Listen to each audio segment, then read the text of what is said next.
سب سے پہلے تو میں پوری قوم کو بتانا چاہتا ہوں کہ اس وقت جو ہمارے ملک میں دہشت گردی کے حالات ہیں اور بالخصوص بلوچستان میں اور پختونخوا میں جو حالات ہیں اس کے اوپر جو ہمارے لیڈر عمران خان کی ہمیشہ پالیسی رہی ہے اور ہماری وہی پالیسی ہے کہ ان کا حل جو ہے وہ صرف مذاکرات کے ذریعے ہو سکتا ہے اور اس کا عملی ثبوت ہے ہمارے پاس۔ ایک چیز ہوتی ہے کہ آپ صرف بات کرتے ہیں، ایک چیز ہوتی ہے جو عملاً آپ نے کی ہوتی ہے اور اس کے ریزلٹس آئے ہوتے ہیں۔ تو عمران خان کی جب حکومت تھی تو آپ نے دیکھا کہ ملک میں دہشت گردی ختم ہو چکی تھی، لیکن اس کے پھر بعد جب حکومت ہٹائی گئی، جس طریقے سے ہٹائی گئی اس پر بھی بڑے سوال ہیں، اور جنہوں نے ہٹائی اس وقت کہا کہ ہم نے ہٹائی ہے، بعد میں انہوں نے کہا کہ جی باجوہ صاحب نے ہٹوائی ہے۔ تو اس سے بڑے کویشچن اٹھتے ہیں اور ہمارے اس پہ تفوضات تھے ہیں اور رہیں گے، اور اس کے لیے اپنی ایک جنگ ہم لڑ رہے ہیں۔ تو اس وقت کے حالات کے بعد جب جیسے ہی انہوں نے ہماری حکومت گرائی تو ایک کام شروع ہو گیا کہ ایک پارٹی تحریک انصاف کو ختم کرنے کے لیے تمام اداروں نے اپنا مکمل جتنا بھی زور تھا وہ اس پہ لگانا شروع کر دیا، اور ہماری پارٹی کے لوگوں کو توڑنا، ہماری پارٹی کے کینڈیڈیٹ کو توڑنا، پریس کانفرنسز، چھاپے، جعلی پرچے، ہر طرح کی چیزیں وہ آپ سب کے سامنے ہیں، قوم کے سامنے ہیں۔ اور جو اپنا فوکس یہاں پہ کر دیا تو جو اصل کام تھا ان کا اسے فوکس ہٹا دیا، اور اس کا رزلٹ یہ نکلا کہ دوبارہ وہ چیزیں جنم لینے لگیں اور دوبارہ دہشت گردوں نے اپنی جڑیں ان ایریاز میں اسٹیبلش کر لی۔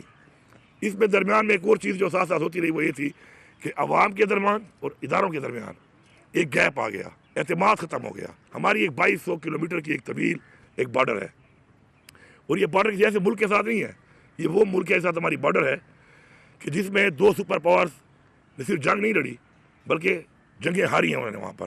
پہلی جنگ جو رشیا کے ساتھ ہوئی اس میں تو پاکستان نے بھی ایک طرح سے وہ جنگ میں حصہ لیا باقاعدہ جہاد کا اعلان کر کے، اور میں سمجھتا ہوں کہ وہ جنگ صرف افغانستان نے نہیں جیتی، پاکستان نے بھی ساتھ مل کر جیتی وہ جنگ۔ دوسری جنگ کے ٹائم ہماری پالیسی چینج تھی اور جہاد کے بجائے ہم امریکہ کی سپورٹ پہ آ گئے، اور اس سے یہ رزلٹ نکلا کہ حالات ہمارے کشیدہ ہونا شروع ہو گئے افغانستان کے ساتھ، اور جو اب تک وہ کشیدگی کے حالات مزید بدتر ہوتے جا رہے ہیں۔ تو میں ابھی بھی یہ بات کروں گا کہ جو میں نے بار بار کہا، حکومت سنبھالنے کے بعد کہا، ہر میٹنگ میں کہا، اور تقریباً 3.5 مہینے پہلے میری اس بات پہ آمادگی کی اداروں نے اور فیڈرل گورنمنٹ نے کہ آپ TORs بنائیں اور افغانستان کے ساتھ مذاکرات کے لیے ہم آگے بڑھیں گے۔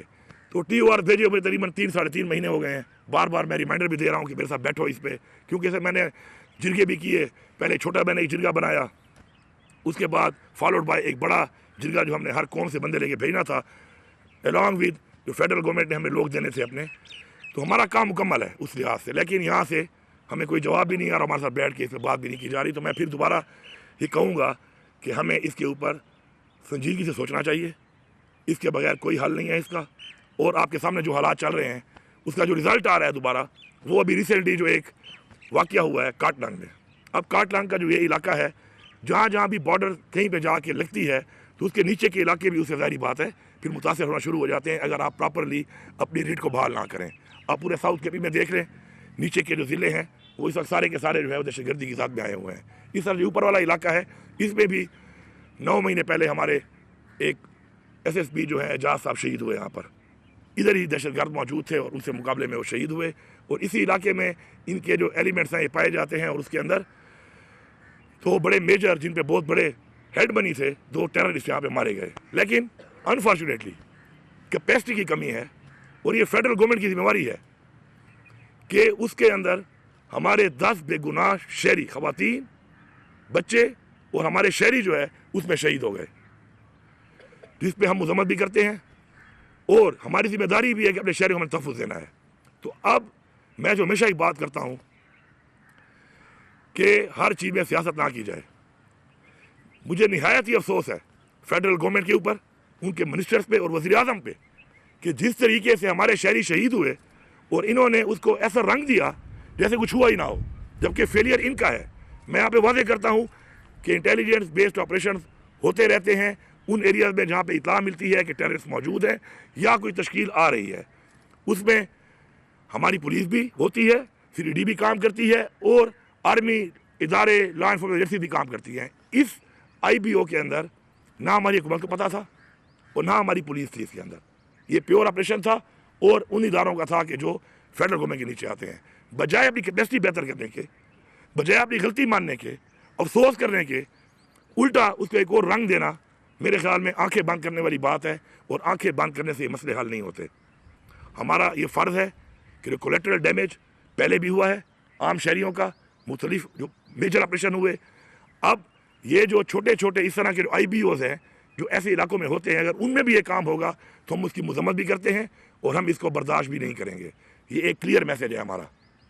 ہم اپنے لوگوں کے ساتھ کھڑے ہیں، ہماری یہ ذمہ داری ہے، اور اپنی کیپیسٹی بلڈنگ ہم کر رہے ہیں. 30 ارب روپیہ جب سے حکومت آئی ہے ہم نے CDD اور پولیس کو دیا ہے اسٹرینتھن کرنے کی اپنی پولیس کو. لیکن اس طریقے سے آن بورڈ کیے بغیر اس طرح کا کوئی ایکشن کرنا اور اس کے بعد جو رزلٹ آئے اس رزلٹ کے اوپر بجائے فیڈرل طرح کے بیانات دینا یہ قابل مذمت ہیں. اس کے ساتھ ساتھ جو ہے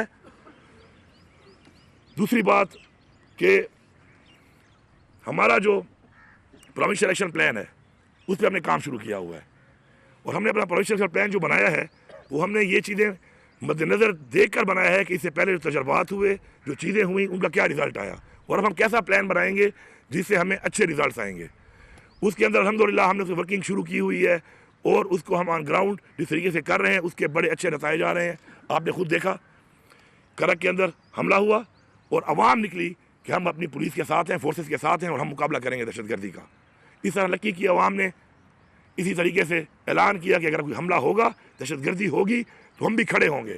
اور فالوڈ بائی ہمارے اور جو ضلع ہیں ان کے اندر بھی ماشاءاللہ ایک ایسا عوام کے اعتماد کے ساتھ ایک ایسا عمل بنایا جا رہا ہے کہ عوام ساتھ کھڑی ہو، اور اپنی فورسز جب کھڑی ہوگی تو دہشت گردی کا مقابلہ بھی کرے گی اور خاتمہ بھی کرے گی. لیکن یہاں پر جو رویہ فیڈرل گورنمنٹ اور ان کی پالیسیز کا ہے اس سے جو ریزلٹس آ رہے ہیں، آتے رہے ہیں، اور آگے جو میں دیکھ رہا ہوں وہ بالکل بڑے خطرناک ہیں.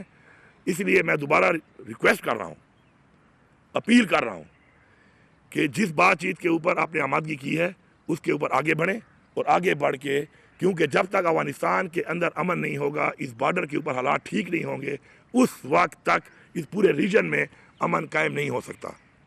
صرف باتوں سے، دعووں سے کچھ بھی نہیں ہونا، اور اس کے رزلٹ ہمارے سامنے ہیں جو ہم دیکھ رہے ہیں. بلوچستان کے حالات آپ کے سامنے ہیں. اب ہم یہ نہیں دیکھ رہے کہ ہمارے وہ لوگوں نے ہتھیار کیوں اٹھایا، اس کی وجوہات ہوں گی، ہماری غلط پالیسیز ہوں گی. اب انہوں نے ہتھیار اٹھا ہی لیا ہے تو ان سے نمٹنے کے لیے جس طریقے سے نمٹا جا رہا ہے تو میرے خیال میں یہ غلط ہے. اپنے لوگوں کو اون کریں. وہ کہتے ہیں ون دا ہارٹس. اس جنگ کو جیتنے کے لیے آپ کو لوگوں کے دل پہلے جیتنے پڑیں گے، اعتماد کا رشتہ بحال کرنا پڑے گا، لوگوں کو ساتھ ملانا پڑے گا. میں سمجھتا ہوں کہ انشاءاللہ جس طریقے سے ہم کام کر رہے ہیں اس کے اوپر اپنے صوبے کی حد تک، تو ہم انشاءاللہ اپنی جس طرح پولیس کو امپاور کر رہے ہیں، اسٹرینتھن کر رہے ہیں، اپنے آپریشن پلان جو ہم نے بنایا ہے اس کو ہم نے امپلیمنٹ کرنا شروع کیا ہوا ہے، تو ہم اس کے ریزلٹس تو لے لیں گے. لیکن جب تک فیڈرل لیول کے اوپر اوور آل اس ریجن میں ہماری بارڈرز کے اوپر افغانستان کے اوپر پراپر کوئی بات چیت نہیں ہوگی تو ہمیں وہ ریزلٹس نہیں آ سکتے جو ریزلٹس ہم اس حوالے سے چاہتے ہیں. اس کے ساتھ ساتھ افغان ریفیوجیز کا جو معاملہ ہے اس پہ پختونخوا حکومت کا اپنی روایات کو دیکھتے ہوئے ہم کبھی بھی لوگوں کو اس طریقے سے، اس طرح پہلے ہوا کہ لوگوں کو جا کے بارڈر پہ چھوڑ دیا گیا بے سر و سامانی کی حالت میں، بچوں کو، خواتین کو، بزرگوں کو، اور اس سے پاکستان کا امیج خراب ہوا ہے ہیومن رائٹس کے حوالے سے، وہ سب کے سامنے ہے. چونکہ یہ فیڈرل سبجیکٹ ہے، انلیگل جو فارنرز ہوتے ہیں، لیکن ہمارے صوبے میں ہم نے کیمپ لگا لیے ہیں. ہمارے صوبے میں والنٹیئر بنیاد پہ جو جانا چاہتا ہے ہم اس کو فیسیلیٹیٹ کریں گے، ان کو کھانا کھلائیں گے، عزت دیں گے، اور اپنے اخراجات کے اوپر ان کو عزت سے چھوڑ کے بھی آئیں گے. جو یہاں سے لوگوں کو لے کے آتے ہیں ان کے لیے بھی ہمارا یہی رویہ ہوگا اور یہی ہماری روایات ہیں. لیکن صوبے کی پولیس، صوبے کی انتظامیہ کسی کو بھی زبردستی نہیں نکالے گی وہاں سے. یہ ایک کلیئر میسج ہے، کسی کو بھی نہیں نکالے گی، کیونکہ ان حالات میں کسی کو اس طرح نکالنا کہ وہاں پر ان کے لیے بندوبست نہ ہو، وہاں پر وہ گورنمنٹ ان کو اون نہ کرے، وہاں پہ ان کی رہائش کے لیے، ان کے کھانے پینے کے لیے، ان کی زندگی گزارنے کے لیے کوئی ارینجمنٹس نہ ہو، تو اس طریقے سے لوگوں کو باہر بھیجنا، بلکہ اس طریقے سے نکالنا جو ہے وہ نہ ہماری پالیسی ہے، نہ ہی ہماری روایات ہیں، اور نہ ہی ہم ایسا کرنے دیں گے. آخر میں صوبے کے NFC کے حوالے سے اور کچھ اور چیزوں کے حوالے سے بات کرتا ہوں جو کہ بیسیکلی جڑ ہیں کہ یہ جو حالات بن رہے ہیں، اور ہم نے جو مرج کیا ایک ایسے علاقے کو جہاں پہ ہم نے آپریشن کیے اپنے لوگوں پر اور اس سے کوئی ریزلٹس بھی نہیں آئے، تو اس کے بعد ہم ان کو جو وعدے کیے تھے وہ وعدے ہم نے پورے نہیں کیے، جس سے اور بھی غیر اعتمادی ہوئی ہے. اس وقت NFC نہ دینا